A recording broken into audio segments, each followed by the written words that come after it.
So this is a good question. What is more helpful in evaluating a work, cognizance of contemporary critical theory, or rather being over-dependent upon it to the extent that one comes to neglect the significance of the moment in which a particular work was created, sometimes leads one to misinterpret works from the position of the author or from the ones from whom it was written? That's a really good question. And what it teaches us still, that our engagement with the text isn't just with the text itself. We should also look at the historicity of the very moment, the very time in which the text was produced. Okay. So if you're looking for just the meanings in a text, that meaning will still be extracted from your point of view. You are bringing yourself to it. But that is where its historical context will be important, because you don't want to go and read two male characters in a Shakespeare play and say, these are gay characters. You have to go to the historical precedents and see whether Shakespeare meant that or not, right? Because you are trying to maintain the historical integrity of what was permissible then. That is what we call revisionist work or presentism. Presentism basically is I take the assumptions of today and interpret a text that this is what it means because the knowledge I have today. You don't want to be guilty of presentism, but that applies only when you are dealing with what a text means, right?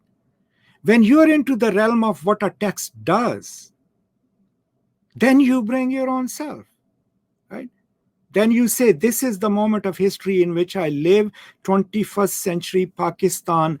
I am reading Season of Migration to the North, and this is what it means to me, because this is how I am receiving it.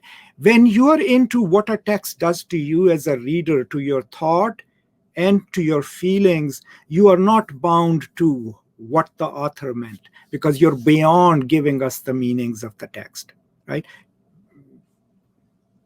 Stanley Fish would tell you not to look for meanings in a text, but to look for what a text does within itself. How does it present its case stylistically, and what a text does to the reader, right? And so if you are focused on the reader and how does the text make you feel, you have the prerogative to do that, because your interaction with the text is in the 21st century, right? So if you read Madame Bovary now, and instead of trying to go into the novel and say this is what it means by applying just a matrix from the present, you will be in perilous waters, because you're dealing with the text and its meanings, but applying the current meaning-making processes to it.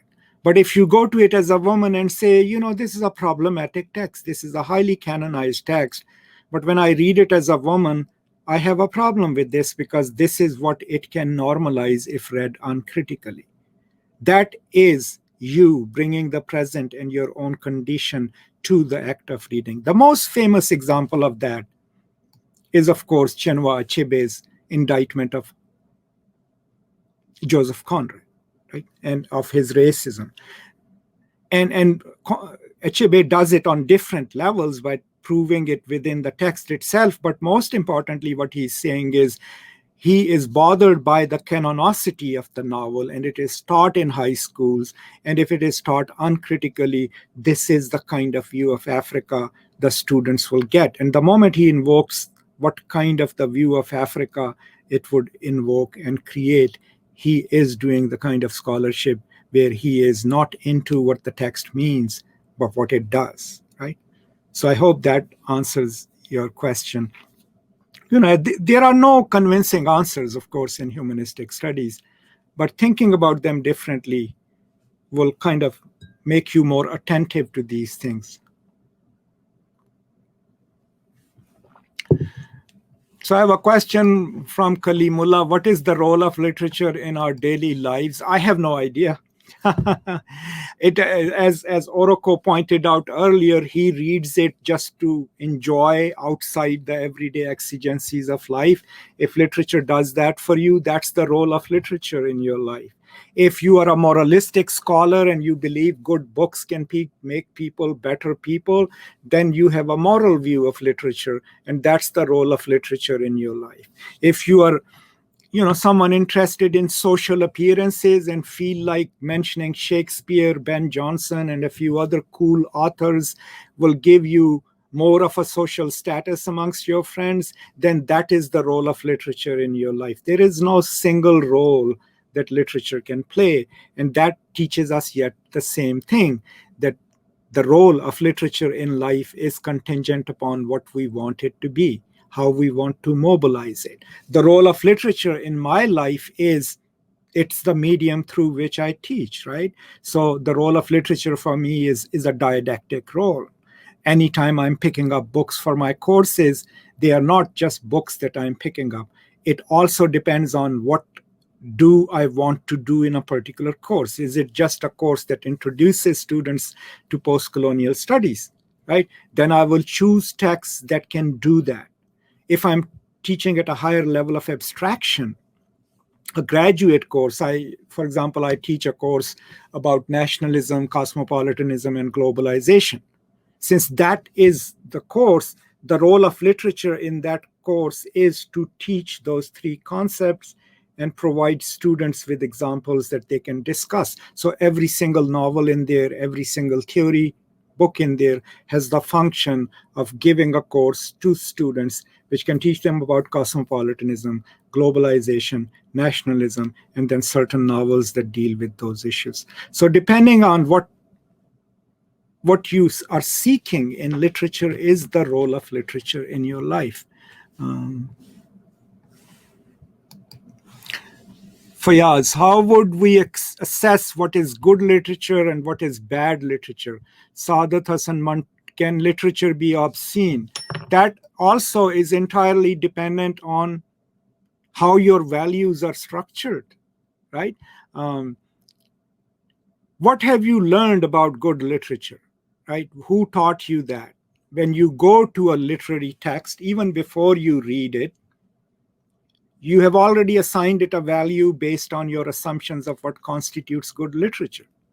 Good literature, as Eagleton would say, doesn't walk up to you and hit you on the head and say, I am great literature. Great literature is literature because it is taught, because it gets intertwined into how we explain literature, how we talk about it, how we evaluate it, how we valorize it, right?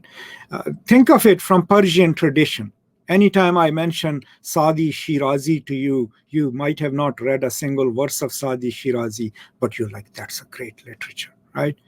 Hafiz, right? How many of you have read Hafiz? But he's a great poet. Do you know that for the longest time in Iran, the Iranians never really considered Omar Khayyam a great poet, right? But how does he become a great poet in the European tradition? Because he's translated, one of the first Persian poets to be translated, and suddenly Khayyam becomes this great Persian poet. Never really a great poet in the Persian tradition. And the reason he becomes that great poet is because he's made accessible. Then people associate all those feelings and those tropes and stereotypes to Iranian literature, right? So, Mudassar, the value of a literary work should be judged by the formal aspect of the work or content of the work. That's also, again, the chicken and egg question. There are formalists who would say you don't worry about the individual utterances in the text. See how the writer mobilizes the devices. And then there are reception theorists who's like, no, what do those devices do to a reader? What I'm trying to highlight is that the value of a text cannot be defined by a single matrix. And anytime you do that, you are assuming, you are privileging whatever ideological mode of reading the text you bring to it, right? Because it is determined by that. There is nothing inherent in a story that tells you, I am a great story. Stories become great because those of us who read them have a value system. That value system is socially and ideologically produced through schooling, through what our parents taught us, through what a culture deems valuable literature. And all of that comes to bear upon an act of reading. And that's the important thing to keep in mind.